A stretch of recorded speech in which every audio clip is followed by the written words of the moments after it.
Mais FM, a mais completa. A Rádio Mais FM vai conversar com o Sargento Romério, lá do Corpo de Bombeiros aqui da cidade de Iguatu. Eles que estiveram no local, né, do acidente ocorrido agora à tarde lá no município de Solonópolis. Foi isso, Sargento? Perfeitamente. O fato se deu num distrito de Solonópolis, próximo a São José, próximo ao distrito de São José.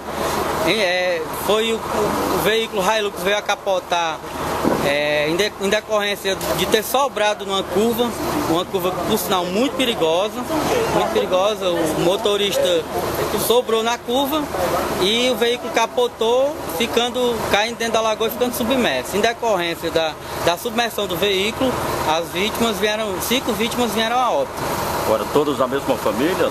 Eu não posso te precisar se são todos da mesma família.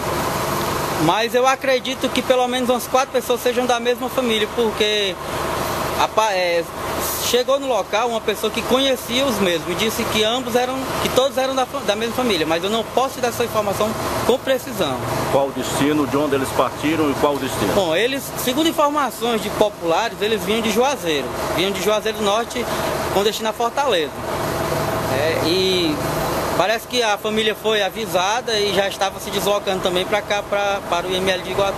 O senhor já tem nome das pessoas? Não, eu não posso te precisar os nomes, porque os nomes ficou... o pessoal da Polícia Rodoviária Estadual, os policiais pegaram os nomes das vítimas, mas como a gente teve que deslocar com o corpo das vítimas para o IML, a gente ficou de pegar essas informações posteriormente. Mas tinha menor de idade? Sim, infelizmente tem 2 menores, tem uma criança de idade púbere e tem uma criança de aproximadamente 6 a 7 anos.